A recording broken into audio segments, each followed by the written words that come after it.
수도사가 이 강문호 목사님부터 두 명의 제자들, 남자 목사님, 여자 목사님이 그동안 한 3년 동안 훈련을 거기서 받았는데, 강문호 목사님 포함해서 세 분이 수도사 헌신 예배를 드리는 거예요. 성원식을.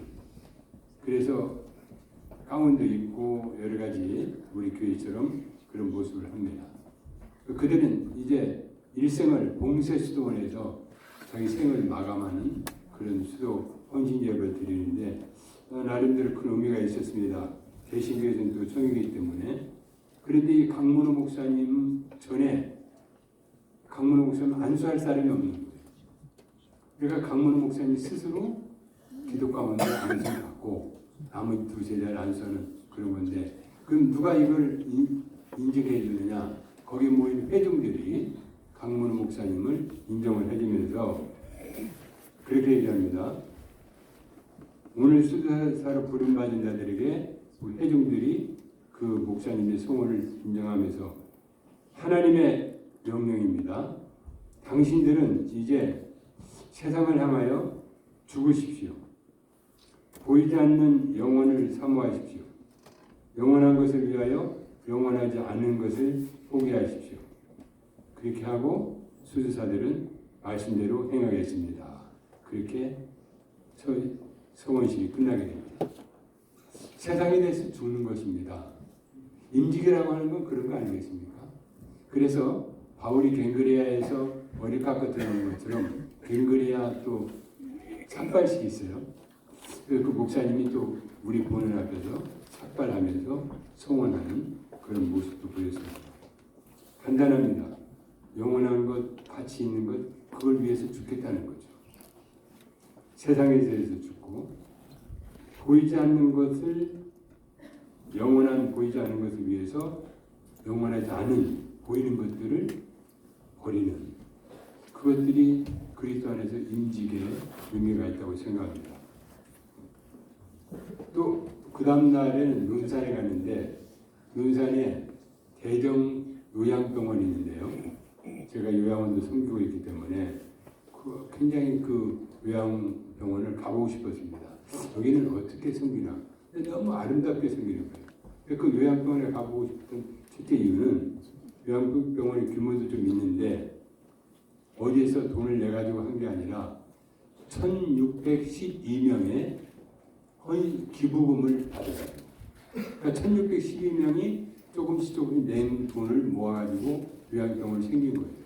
그리고 어떤 재단이나 이런 것에 속한 것이 아니기 때문에 누구 눈치 보고 그럴 것도 없습니다. 아주 깨끗한 헌신된 돈입니다. 그리고 10년 동안 의료를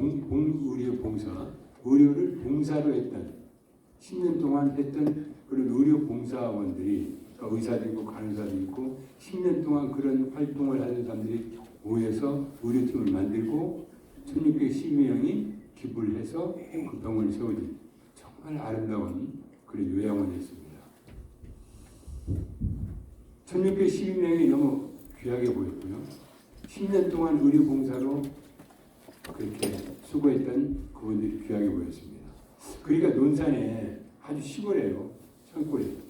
거기 들어가서 그 병원에서 세상과 그들도 어떤 보면 단절하고 이렇게 조구하는 노인들 위해서 봉사하는 삶을 살기로 결단한 겁니다. 어떻게 결단해야 되느냐? 오늘 본문의 사무엘상 25장의 본문에 보면 여러분이 잘 알고 있는 이야기가 나옵니다. 아비가일은 어디 교회나 여성교회 이름 중에 하나더라고요. 그래서 아비가일에 대한 이야기가 쭉 나오는데, 사울왕의 칼 피해서 도망다니던 다윗이 그 다윗과 그 무리들이 배가 고파서 나발이라고 하는 지도가 있었는데, 이 나발의 목장이나 이런 것들을 다윗의 무리들이 좀 지켜줬거든요. 외적으로부터, 선임중으로부터. 그래서 배가 고파서 먹을 걸 좀 달라고 했는데 나발이 박절하게 거절했습니다. 그러니까 다윗이 그 무리들이 화가 나가지고, 우리는 저를 저렇게 봐주는데 저놈이 이럴 수 있어? 화가 나가지고 나발을 죽이려고 다윗이 물을 끌고 가는데, 이 소식을 나발의 아내인 아비가일이 듣고 얼른 먹을 걸 준비해가지고 다윗 앞에 나타납니다. 그리고 이것을 받아주시고 우리 남편이 미련해서 왕을 몰라봤습니다. 용서하시고 왕의 체면을 생각해서라도 인정해 주시라고 말하고 왕의 마음이 풀어집니다. 그리고 나중에 나발이 하나님께 나발 쳐서 죽고 아비가일이 다윗의 아내가 되는 이런 스토리가 여러분 잘 알고 있을 겁니다. 우리의 일상생활은 대개 교회와 가정과 직장 이런 공간에서 다람쥐 쳇바퀴 돌듯 그렇게 생활하고 있습니다. 이런 공간에서 서로 사랑하고 싸우기도 하며 부대끼는 삶이 우리의 삶입니다. 스트레스는 갈수록 많아집니다. 여러분 가까운 사이일수록 스트레스는 더 심하죠. 가까운 사이일수록 더 싸우기도 하고 이 안에서 많은 사람들의 인간관계가 발생됩니다.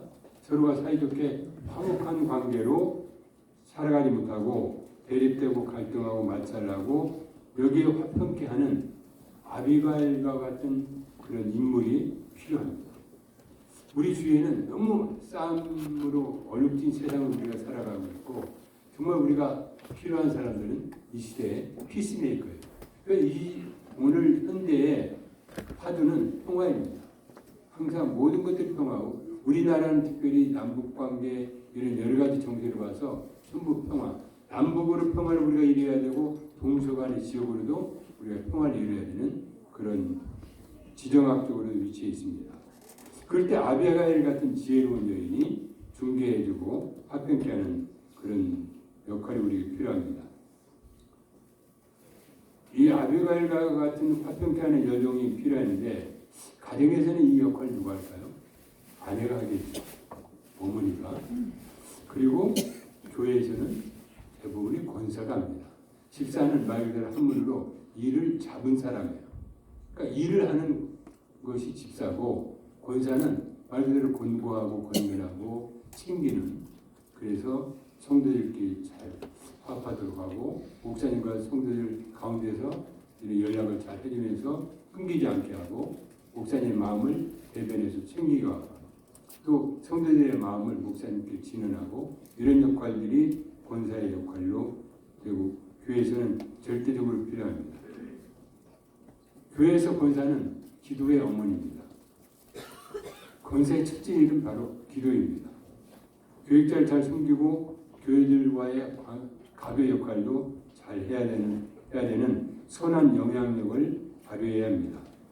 그러므로 권사의 새벽 기도는 거의 화목제의 기도가 됩니다.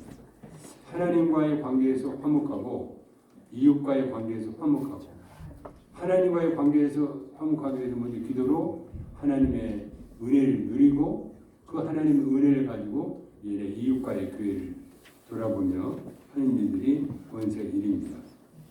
먼저 그의 나라와 의를 구하는 것입니다. 하나님은 능력의 하나님이기 전에 질서의 하나님입니다. 그런데 어떤 사람은요, 그 권사 세계 안에서도 교회 안에서도 내가 뭐 좀 잘났다 못났다 자기 능력 과시하는데 그게 도토리 키재기예요. 필요한 건 질서입니다.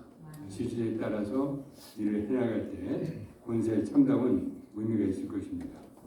시기일투로 인한 경쟁심이 유발되고 있는 오늘 현대 교회도 매일만 아닙니까? 그럴 때 권위를 존중하고 권위에 따라서 순종하며 서로 이웃에게 화목케 하는 그 일들이 권사의 일입니다. 아비가일은 이런 일을 했습니다. 먼저 다윗이 화가 나고 남편 나발을 죽이러 올 때 다윗 앞에 나타나서 다윗의 말보다도 위에 있는 하나님의 말씀을 진언하는 거예요. 왕이시여, 당신이 오늘 우리 남편을 죽이면 피를 흘리기 때문에 두고두고 앞으로 왕이 된 후에도 후회하게 될 겁니다. 원수 갚는 것은 하나님 손에 맡기시고 노염을 거두시고 제 청을 들어주세요. 그러면 왕이 후회하지 않을 것입니다. 하고 하나님의 뜻은 왕이 직접 원수 갚는 것이 아니라 하나님께 맡기는 것을 이야기하고 있습니다. 그리고 성경은 놀랍게도 다윗이 아비가일 말을 듣고 나발을 죽이지 않기로 했을 때 하나님이 나발을 쳤다고 얘기해요. 그러니까 만일 하나님 어차피 나발을 죽일 건데 다윗이 자기 손으로 피를 묻혔다면 실수가 되는 거죠. 그런 실수를 하지 않고 나중에 다윗은 그렇게 고백합니다. 너의 말로 인해서 내가 실수하지 않게 되면 하나님께 감사합니다. 피를 흘리는 실수.